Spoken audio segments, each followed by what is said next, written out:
And away we go, episode 1178 of the Al Galdi podcast. It is Thursday, October 16th, 2025, and we now are exactly 1 month away from the Washington Commanders game against the Miami Dolphins in Spain. That game is on Sunday morning, November 16th at 9:30. The Spanish words for the color brown are, do you know? Marrón and café, with marrón being more common in Spain and café used more frequently in Latin America. Do people in Spain refer to Commanders receiver Noah Brown as Noah Marrón?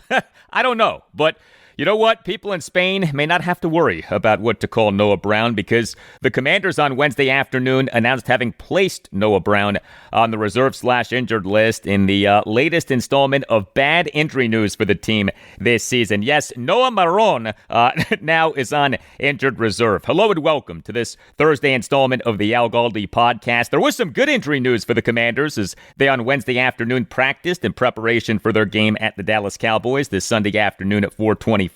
Receiver Terry McLaurin practiced, albeit in limited fashion, but first time that he practiced to any extent since suffering that quadriceps injury that has caused him to miss the Commanders' last 3 games. So the run Wednesday was a lot to take in terms of Commanders injury news. Next segment, discussion of the offense, including reaction to the team placing Noah Brown on the reserve/injured list, analysis of a busy injury report in terms of offensive players, including the potential return of Terry McLaurin, and conversation about running back Jacory Croskey-Merritt. Our guy Bill, does he have a fumbling problem? The following segment, discussion of the defense, including a breakdown of the injury report in terms of defensive players. Do we need to be worried about edge defender Dorance Armstrong? And analysis of the great season that Cowboys quarterback and notorious Washington killer Dak Prescott is having. And then the segment after that, an examination of the battle at kicker in the Commanders game at the Cowboys. Matt Gay versus Brandon Aubrey, and thoughts on the Commanders' bad starts to recent games, the state of the Washington-Dallas rivalry, and more.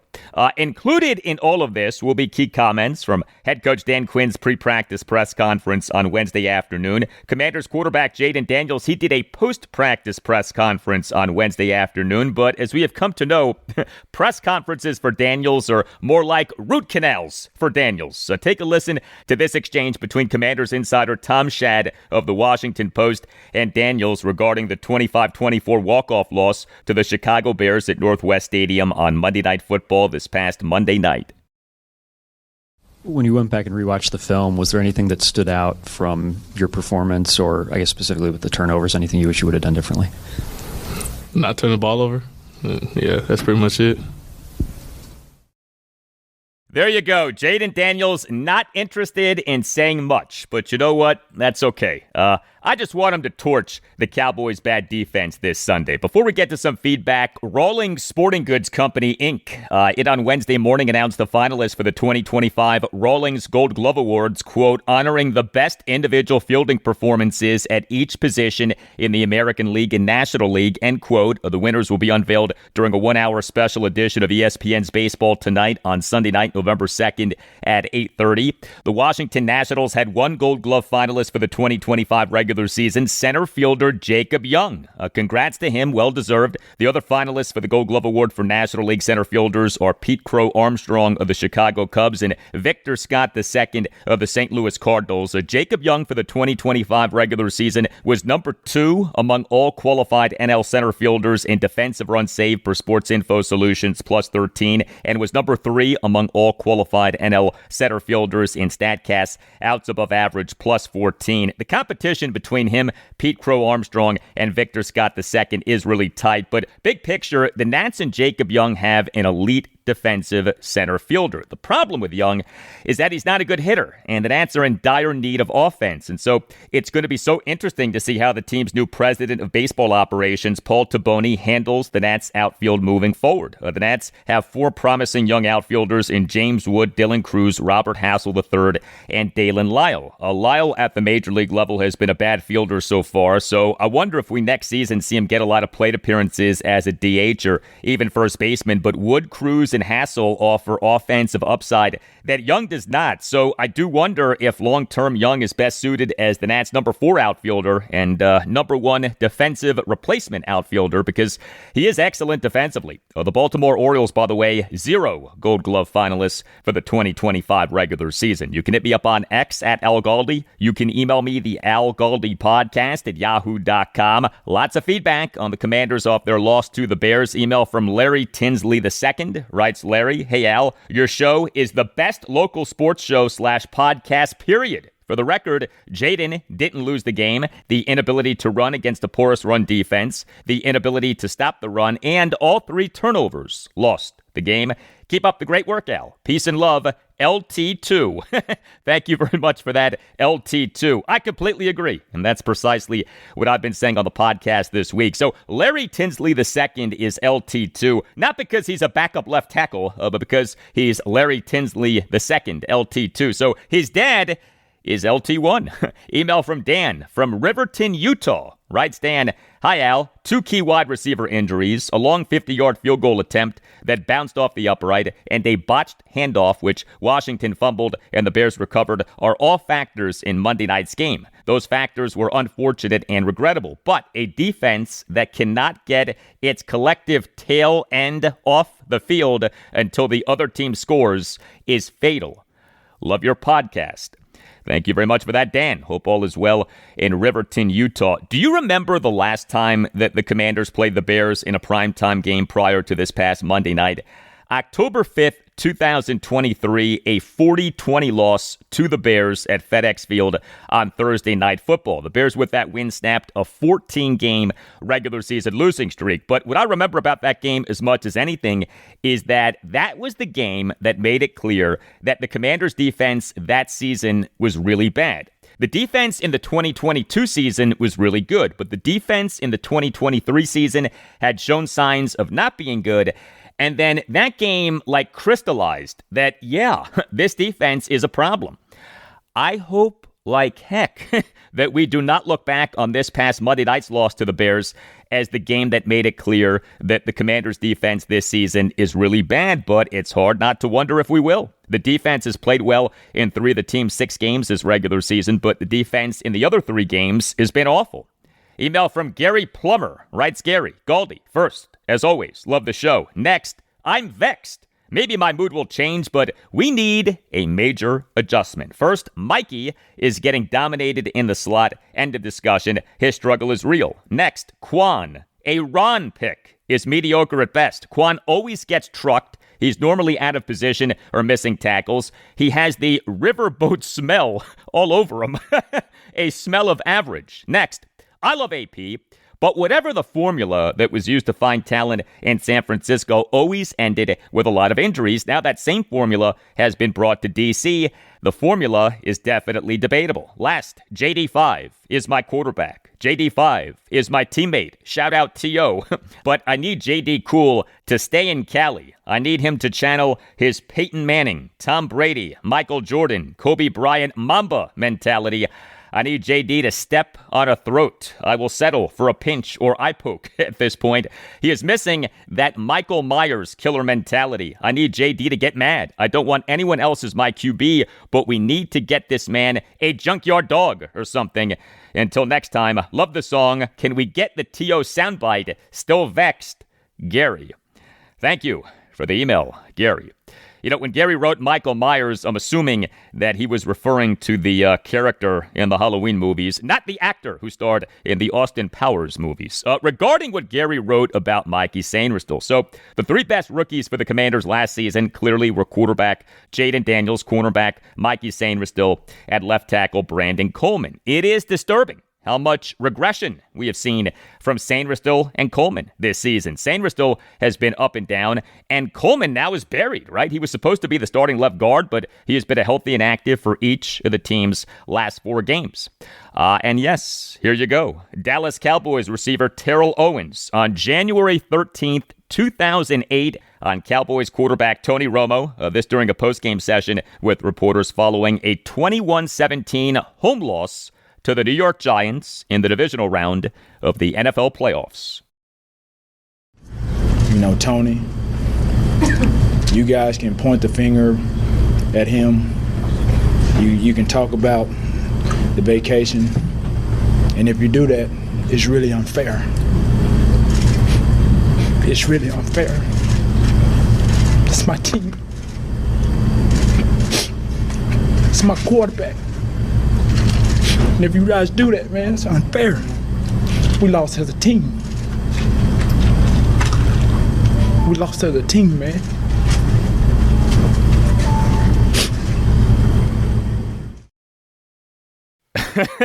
Yes, sir. That's my quarterback. Jayden Daniels. That's our quarterback.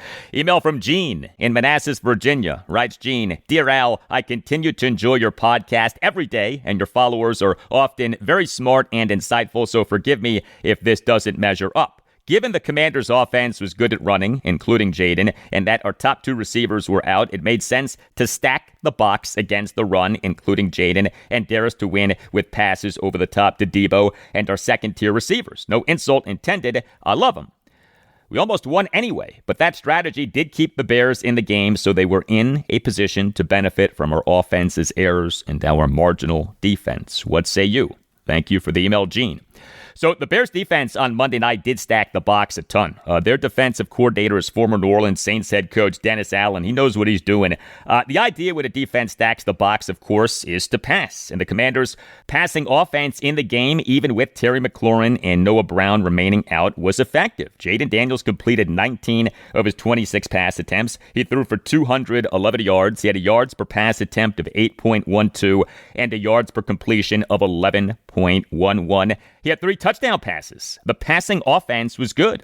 Daniels throwing an interception and having a lost fumble have distracted people from this. The Commanders' passing offense on Monday night was good, even without Terry McLaurin and Noah Brown. And normally, when you have passing offense that good, you win. But the Commanders lost the turnover battle 3-0, and their rushing offense was bad, and their defense was bad, and so they lost.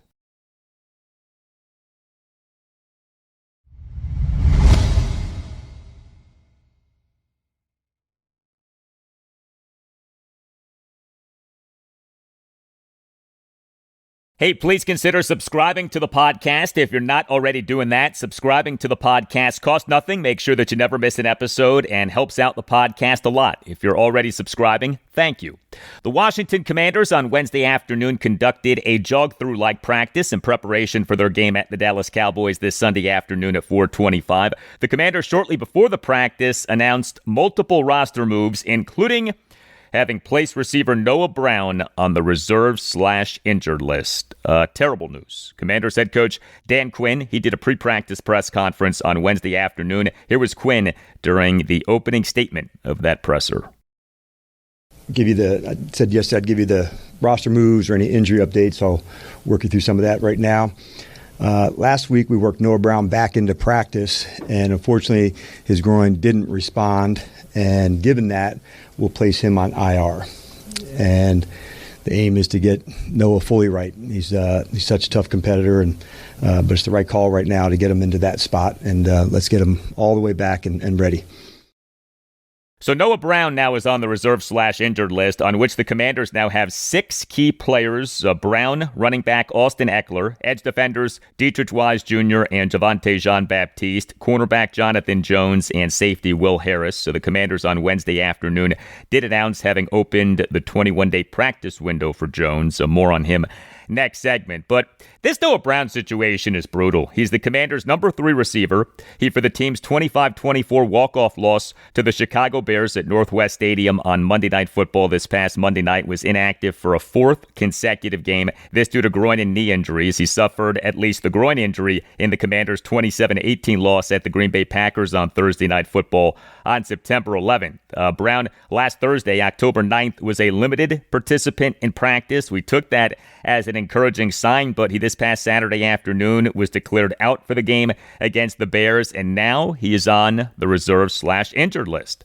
The minimum number of weeks that a player must miss if placed on the reserve/injured list is 4, so Brown is going to miss at least 8 games due to this groin injury, which appears to be the bigger issue as compared to the knee issue. There, with him being inactive for this past Monday night, was the question of, hey, why wasn't this guy placed on the reserve/injured list weeks ago? Obviously, if the Commanders knew that he was going to be out for this long, the team would have put him on the reserve/injured list weeks ago. We, on Wednesday afternoon, had this exchange between Commanders insider John Keim of ESPN and Dan Quinn. With Noah, I mean, what happened with the groin? Was there a setback, or did something happen while he was practicing that re-injured it? And I guess why not put him on IR before this point? Yeah, well, I would say it wasn't a setback. It just hasn't responded, quite the way that it needs to. So I wouldn't call it a setback. Hindsight's 20/20. And I think the main thing is, man, we're going to get him right. And that's the ultimate goal, to get there. So we know that means 4 more weeks, and the guy's working incredibly hard at it. And so we want to make sure hit all the marks that we can with him. Okay, so Noah Brown has not suffered a setback with his groin injury. The groin injury just is not going away. The Commanders on August 29th, 2024 announced having signed Brown as an unrestricted free agent. The Houston Texans on August 27th, 2024, and their cut down to 53, announced having released Brown. Brown, over 11 games last regular season, had 35 receptions for 453 yards and a touchdown on 56 targets. His touchdown was the Hail Noah. But the Commanders on December 14th, 2024, announced having placed Brown on the reserve/injured list. This due to a kidney injury that he suffered in the team's 42-19 win over the Tennessee Titans at Northwest Stadium on December 1st, 2024. The Commanders this past March 18th announced having re-signed Brown. He had been an unrestricted free agent. He reportedly got a 1-year contract, but this past June 11th was carted off the field. This during a mandatory minicamp practice. He suffered a knee injury. This season is his age 29 season. He's a talented guy, but he has been hurt so much going back to his time prior to being with the Commanders. All the best to Noah Brown. I mean, I wish the guy well. I hope he's back as soon as possible, but he just cannot be counted on to stay healthy. No way can the Commanders this coming offseason re-sign Brown with the plan of him being the number 3 receiver. If the team wants to re-sign him as an option at receiver, fine. But he cannot be counted on as anything more than a depth guy, because he just cannot be counted on to stay healthy. We on Wednesday afternoon had this back and forth between Commanders insider Nikki Javala of The Athletic and Dan Quinn. With Noah, is this something that would require surgery, or is this just more time, rest, recovery? More time, and just we're going to really push it, make sure the recovery's right, the strength's right, and just kind of go through all of it to make sure he's really ready. Have you had a chance to talk to him as he's dealt with all this? I mean, it's been I will today. Kidney, knee, everything. This morning. I have obviously previously, but not specifically today, but I will this afternoon. He's one of these competitors. He takes it hard. He cares so much. He loves it. And so, moments like now are hard because of who the competitor is. But the good news is that, let's put the plan in place that we can absolutely, nail it to get him back. And that's what we'll aim to do. Yeah, I feel for Noah Brown. I do. This cannot be easy for him. Brown being out for at least another 4 games does bring to mind what else the Commanders did at receiver this past offseason. Traded for Deebo Samuel Sr., yes. Drafted Jalen Lane, yes. But not much else. So the team re-signed KJ Osborne as an unrestricted free agent and signed Michael Gallup as an unrestricted free agent. But each guy was released in late August and the cut down to 53. We on Wednesday afternoon had this back and forth between Commanders insider Ben Standing of Last Man Standing on Substack and Dan Quinn. Dan, to go back to Noah, I get that the decision to IR, hindsight 2020 further now, but his injury history was something that was known. Obviously last year was a bit of a fluke, but prior to that he'd had injuries. What was for you, I know the front office obviously has a big say in personnel, but what for you was the plan with, hey, if Noah does get hurt, we're expecting X, Y, Z to happen? Did you feel comfortable with what you guys had knowing his injury history? Prior to re-signing him? Yeah, at the point of re-signing him or making other moves in free agency and the draft. Well, we knew we wanted him back for sure. That was evident coming into it. I think that goes with it, Ben, that, when there's an injury history on somebody, that you want to know what that looks like and who would be there. Coming into camp, Thought we had a big competitive group at that spot. I love what he brings to us outside. But yeah, I don't know if it's any different than any other spot, where there's, a guy gets banged up and who would be next in line to do those things. So not like a lot different than a lot of other spots, other than they were bummed that he's out and looking forward to getting him back. Yeah, but when will he be back? Will he be back this season? You got to wonder that. The Commanders' injury report for Wednesday afternoon's practice listed a whopping 15 players, 8 of whom were offensive players, and most notable was that receiver Terry McLaurin was listed as a limited participant in practice. First time that McLaurin practiced since suffering that quadriceps injury in the Commanders' 41-24 win over the Las Vegas Raiders at Northwest Stadium on September 21st. He has been inactive for each of the Commanders' last 3 games. Would be great to have him back for this game at the Cowboys, whose defense is quite bad. The Cowboys, for this regular season through Week 6, are dead last in the NFL in total defense in terms of expected points added per play per RBSDM.com, are number 31 out of 32 NFL teams in total defense per DVOA. We on Wednesday afternoon had this back and forth between Commanders insider Tom Schad of the Washington Post and Dan Quinn. Just to take a step back to Terry, what was the biggest kind of step forward that he took last week, and what do you need to see from him specifically this week if he's going to play? We call him like a game simulation where you run different routes, you work different movements. Sometimes in a rehab you could see, it's predicted where you're going to go, and so off-schedule throws, how to do different things. So that's a good step when you're moving forward. So that's part of the process, like in your return to play, to like simulate more closely related, plays. So the fact that we're moving in that direction, that's a good sign. And then broadly, when making decisions about whether or not somebody goes on IR, like obviously this would be, I think, his 4th week. How do you guys go through that decision-making process? Through the medical team. And lean into what, the guidelines that they want to set and how to go. How long is a predicted rehab, of this type of nature, going to take? It's not exact, that I can tell you. Not everybody, heals in the same way and the same speeds with this, different types of injuries. So if it was exact, it'd be super easy to do. And so then there's all sorts of other factors. Did it respond? Did it not? And where are we at? So you just try to play it as close as you can, knowing that it's not always going to be on this timeline or that. So I think what I've learned is just, have patience and listen, to the player. They know it best. They really do. They're going to push it hard to see where they can go to, but they know it best. And we just follow those guidelines. We got a strict, procedure that we go through. So we just try to stay connected to that and follow and listen. All right. Also with the Commanders' injury report for Wednesday afternoon's practice in terms of offensive players, receiver Deebo Samuel did not practice due to his heel ailment. Running back Chris Rodriguez Jr. did not practice due to his calf ailment. Quarterback Jaden Daniels was a full participant in practice, but was listed on the injury report. This due to his previously injured left knee. Right guard Samuel Cosmi was a full participant in practice. Is he about to be back? He remains on the reserve/physically unable to perform list on which he was placed on August 26th. This due to a torn right ACL. He suffered that in the Commanders' 45-31 win at the Detroit Lions this past January 18th in the divisional round of the NFL playoffs. The Commanders on October 1st announced having opened the 21-day practice window for Cosmi. October 1st was more than 2 weeks ago now. Time is ticking on the window within which the team can activate Cosmi from the reserve/physically unable to perform list. We on Wednesday afternoon had this exchange between Commanders insider Deshaun Reed of the Washington Post and Dan Quinn. See from Sam Cosmi, with him kind of being on the cusp here. I know you have until next week to activate him. Yeah, I liked what I saw from him last week. First padded work, he got a lot of reps, and we expect to do that kind of same, process with him this week.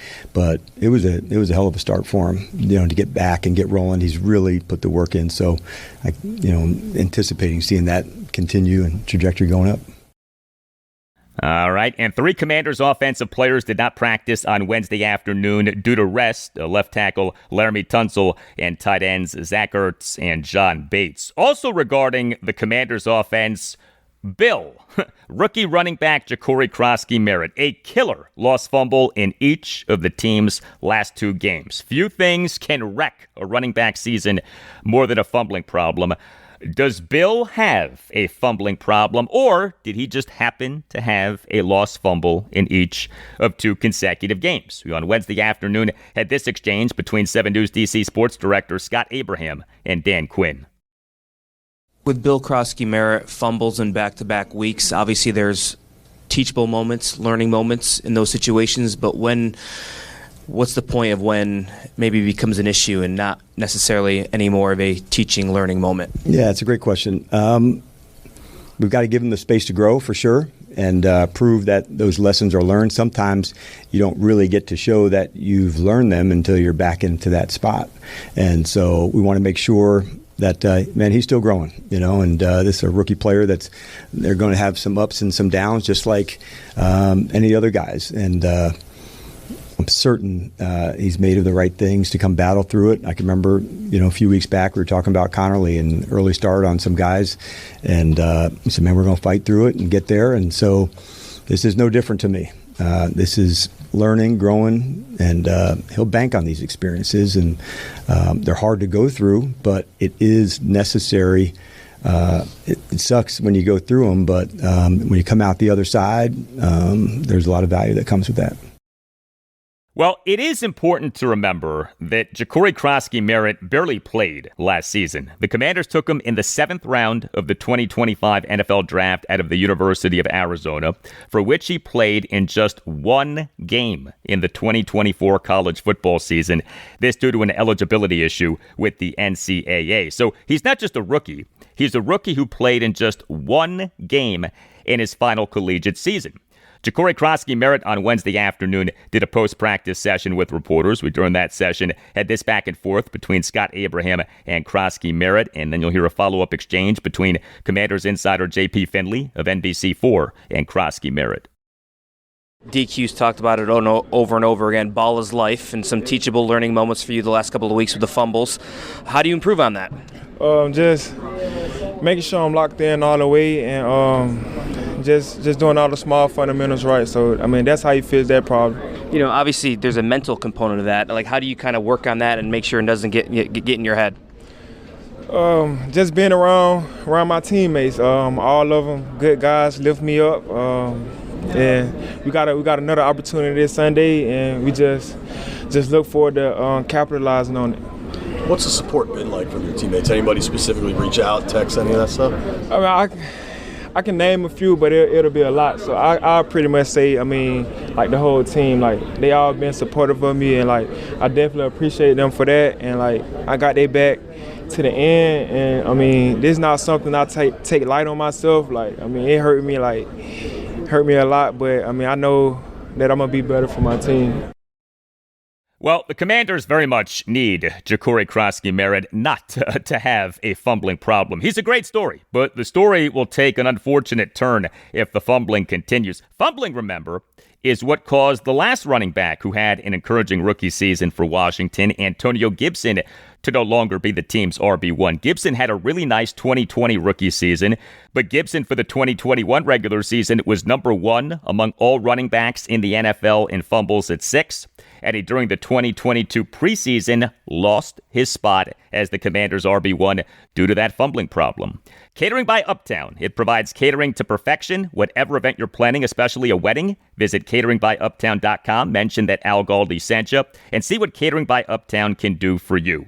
If you are planning a wedding and you are searching for answers, searching for direction, searching for guidance, visit cateringbyuptown.com, mention that Al Galdi sent you, and see what Catering by Uptown can do for you. Catering by Uptown provides both great service and a great price. Catering by Uptown is a family business. It's run by the Pereiras, so they are great Commanders fans and loyal supporters of this podcast. Catering by Uptown specializes in handling everything so that you don't have to. Catering by Uptown understands that special events deserve to be celebrated in style and thus takes care of every detail so that you can enjoy your event. Great service, amazing cuisine, and reliability are the foundation of what makes Catering by Uptown one of the most referred caterers throughout Maryland, Washington, D.C., and Northern Virginia. And know this, if you visit cateringbyuptown.com and click on venues, you can set up your own personal tour of one of Catering by Uptown's premier venues, including outstanding waterfront venues. Catering by Uptown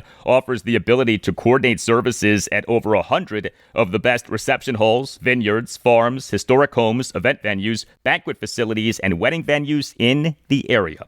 Visit cateringbyuptown.com and mention that Al Galdi sent you. That's cateringbyuptown.com and make sure that you mention that Al Galdi sent you.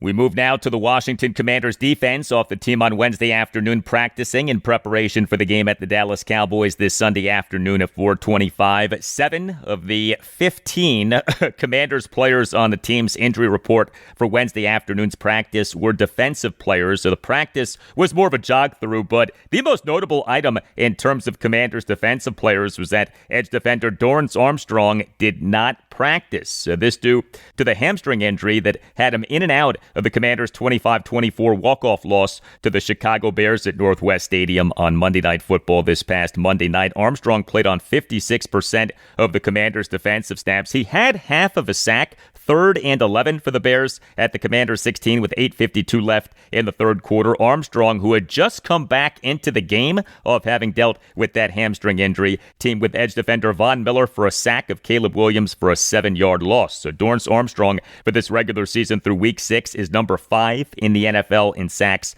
5.5. We, during head coach Dan Quinn's pre-practice press conference on Wednesday afternoon, had this exchange between David Aldridge of The Athletic and Quinn. Dan, is there any concern with Armstrong and the hamstring going forward? I think there's always concern in and out, and he kind of showed, man, I'm going to battle through it to go. We won't really hit our speed stuff till tomorrow, David, so I think I'll have a better shot today. He's able to do the walks and that kind of stuff today, so I'm encouraged by that. But until you load it, go. The good news is, like I said, he's in, he's out, but meaning coming back and forth into the game. But I'll have a better feel for him tomorrow as we get a little bit more movement. Yeah, that right there was D.A. asking about D.A. David Aldridge asking about Dorance Armstrong, who has been arguably the Commanders' best defensive player so far this season. And yes, I know that's kind of like calling someone the nicest person in prison. But still, Dorance Armstrong is having a really good season. Also with the Commanders' injury report for Wednesday afternoon's practice in terms of defensive players, cornerback Jonathan Jones was a full participant in practice. And yes, I did say Jonathan Jones. The Commanders on Wednesday afternoon announced having opened the 21-day practice window for Jones. He has been on the reserve/injured list since September 17th. This due to a hamstring injury that he suffered in the Commanders' 27-18 loss at the Green Bay Packers on Thursday Night Football on September 11th. The Commanders on Wednesday afternoon also announced having signed unrestricted free agent edge defender Drake Jackson to the 53-man active roster, but he on Wednesday afternoon did not practice. He's coming off a knee injury. 4 Commanders defensive players did not practice on Wednesday afternoon due to rest. Interior defensive lineman Deron Payne and Javon Kinlaw, edge defender Von Miller, and linebacker Bobby Wagner. For the Cowboys, every one of the players on the team's 53-man active roster practiced to at least some extent on Wednesday afternoon. Among those players, receivers CeeDee Lamb and Kevontae Turpin and right guard Tyler Booker. Each guy has been out recently due to injury, but the Cowboys for this Sunday could be getting all 3 of those guys back. 3 key players for the Cowboys in Lamb, Turpin, and Booker. Massive test for the Commanders' defense in facing this Cowboys offense this Sunday afternoon. The Cowboys for this regular season through Week 6 are number 1 in the NFL in total offense in terms of expected points added per play per RBSDM.com, are number 7 in the NFL in total offense per DVOA. We on Wednesday afternoon had this exchange between WUSA 9 sports anchor Chick Hernandez and Dan Quinn. Your defense obviously has had some issues, and you're facing one of the best offenses in the league. What has been their psyche since Monday night, and how much does pride play a factor in you guys getting better? Yeah, I don't also want to portray the sky is falling either. You know, there's some things that I like about how we're doing some things on third down. We're not getting the ball enough, Chick, honestly. And that's one part of playing good defense. We're not hitting our tackling, to the space that I think is the standard that we've set. But we've also had some moments where we know what good can look like and what it does. So we want to make sure we're capturing that. Meetings-wise, it's tense, it's tight, like it should be when you're, trying to dig in and find the right answers. And that's what's cool about this group, that it's not somebody pointing or, doing that. It's, hey, man, let's go through our thing together and how we'd go about it. So you're right. It's a great challenge with Dallas and, weapons they have. And I think Dak's honestly hitting, his marks at a high level right now. That's what the tape tells me so far. And we're looking forward to the challenge. All right, you look at the Cowboys' Dak Prescott. He, for this regular season through Week 6, is number 2 among all qualified NFL quarterbacks in ESPN's total QBR. 79.2 is number 6 among all qualified NFL quarterbacks in expected points added per play per RBSDM.com. He is having an excellent season, and he historically kills Washington. Prescott in his NFL career versus Washington. 13 games, record of 11-2, 27 touchdown passes versus 5 interceptions, yards per pass attempt of 7.67. Dak has been Washington's daddy. Okay, I don't like saying that, all right, but that is true. Dak has been Washington's daddy.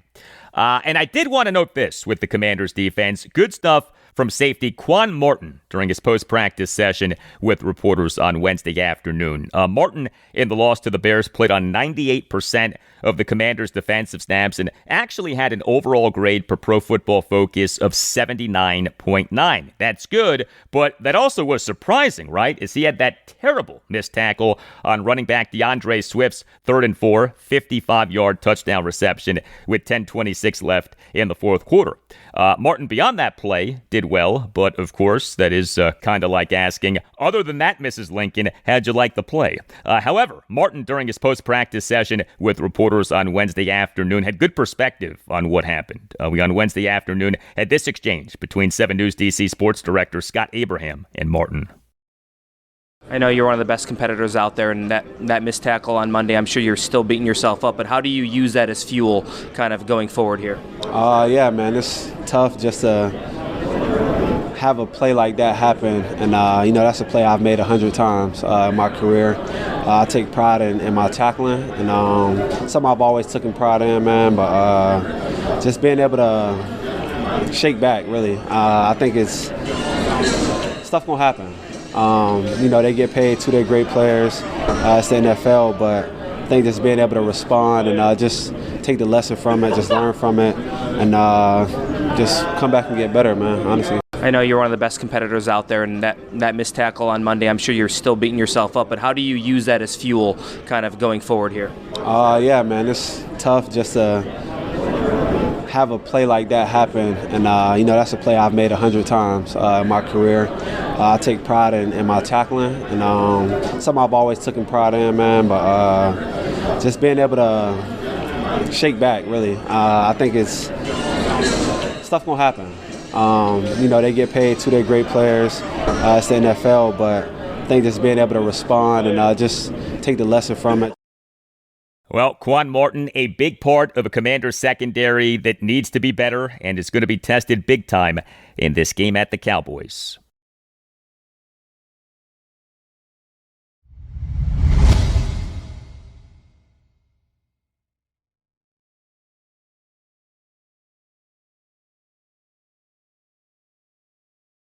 More now on the Washington Commanders, off them on Wednesday afternoon practicing in preparation for their game at the Dallas Cowboys this Sunday afternoon at 4:25. Let's talk special teams and some general aspects of the Commanders. The Cowboys have perhaps the number one kicker in the NFL so far this season, Brandon Aubrey. Aubrey for this regular season is 12 for 12 on field goals and is 18 for 19 on extra points. And him being 12 for 12 on field goals includes him being 4 for 4 on field goal attempts of at least 50 yards. We, during Commanders head coach Dan Quinn's pre-practice press conference on Wednesday afternoon, had this exchange between Commanders insider David Harrison of SI.com and Quinn. A kicker like Brandon Aubrey, obviously with his range, but also his ability on special teams to kind of put kickoffs in hazardous places. How big of an impact can he have specifically on a game like this? Yeah, Brandon's been on it, and playing there, honestly, it's even adds to some of that a little bit for the distance of the kicks, not dealing with some of the weather. So playing there inside can make, some of the field goal attempts and that type of thing even longer.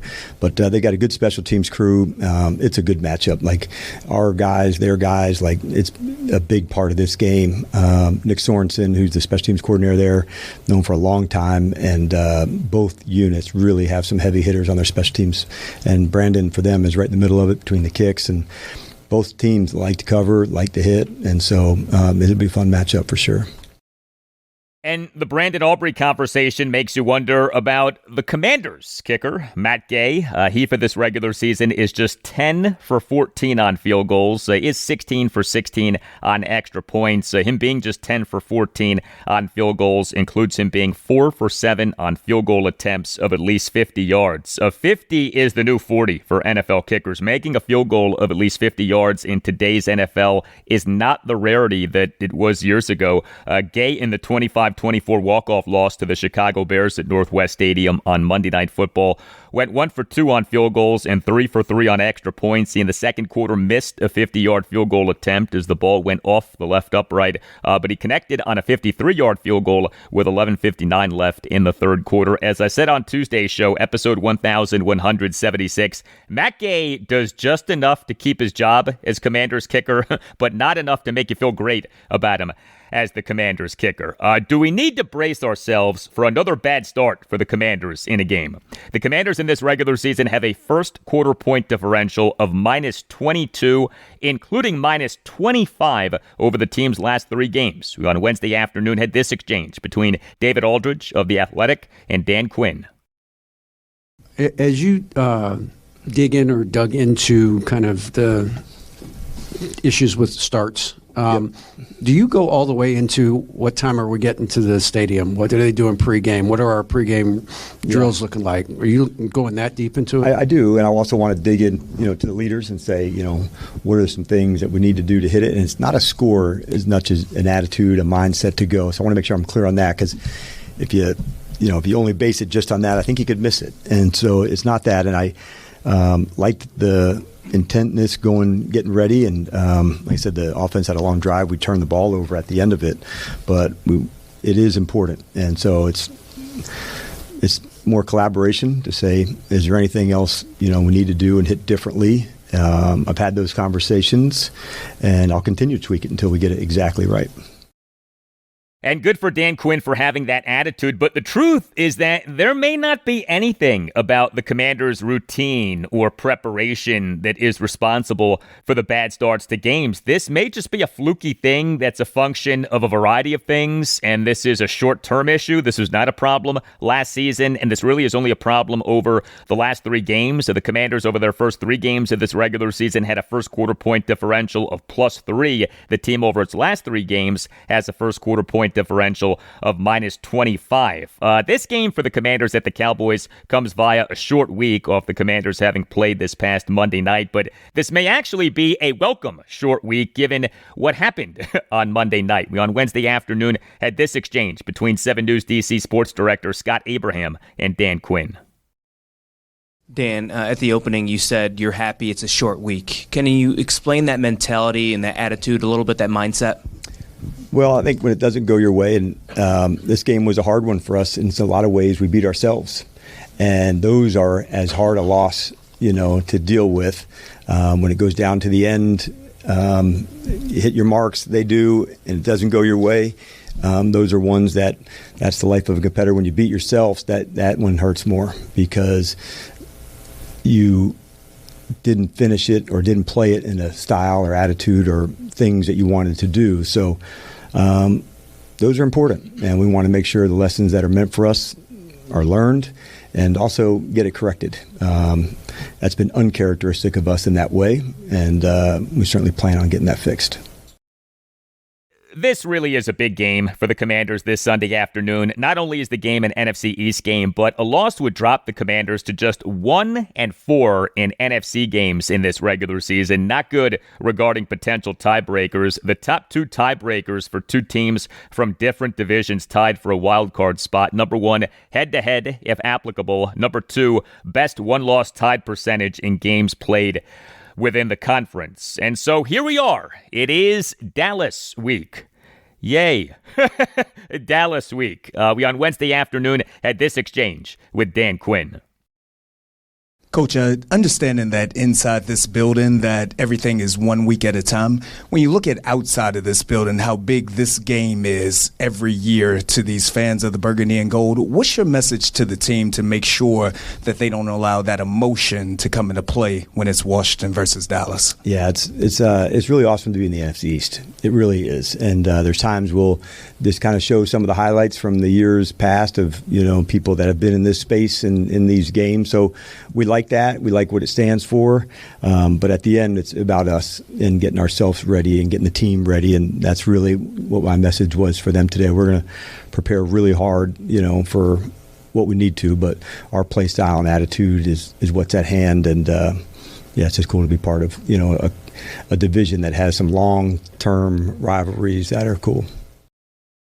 So Dallas week just doesn't mean what it meant during the peak of the Washington-Dallas rivalry during the 1970s, 1980s, and early 1990s. And I don't even think that that's an opinion that I just gave. I mean, I don't know how you deny what I just said, So to whatever extent something subjective can be fact, I mean, that to me is fact. Dallas week just does not mean what it meant during the peak of the Washington-Dallas rivalry. And there are many reasons for this, including Washington being so bad for so much of a 31-season stretch of the 1993 through 2023 seasons. And let's be honest, the name change, the name Redskins being retired, inflicted serious damage to the Washington-Dallas rivalry. There's not a doubt in my mind about that. But one of the most sobering things as a Washington fan is that most Cowboys fans will tell you that the Cowboys' biggest rival now, as has been the case for years, is the Philadelphia Eagles, not the Commanders.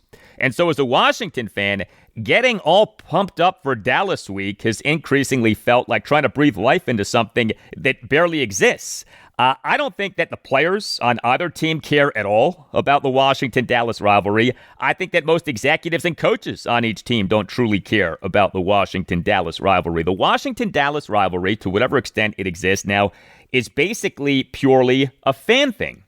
If you as a Washington fan are into this being Dallas week, more power to you. And I mean that. There's nothing wrong with enjoying sports as you see fit, but as someone who grew up in the Washington, D.C. area in the 1980s and early 1990s and remembers the Redskins-Cowboys rivalry when it was hot, those days are gone and have been gone for a while. And it's too bad. And maybe someday we get back to the rivalry being hot. I so hope that we one day get back to the rivalry being hot. But the rivalry isn't hot, and the truth is, has not been hot for a long time. If you are a Commanders fan and you are on Instagram, make sure that you're following WSH on the Daily. The handle is at WSH on the Daily. WSH on the Daily provides outstanding daily Commanders coverage. The page is updated every day, always has a great fresh look. WSH on the Daily just started in 2021 and yet has nearly 44,000 followers. You learn a lot by following WSH on the Daily. You are entertained quite a bit by following WSH on the Daily. Daily. If you're on Instagram, check out WSH on the Daily. The handle is at WSH on the Daily. And check out WSH on the Daily's online shop, WSHonthedaily.com. Some terrific gear, t-shirts, sweatshirts, hoodies, hats, excellent materials, modern looks. So for smart, informative, fun, and engaging Commanders content, check out WSH on the Daily on Instagram. And for great merch, visit WSHonthedaily.com.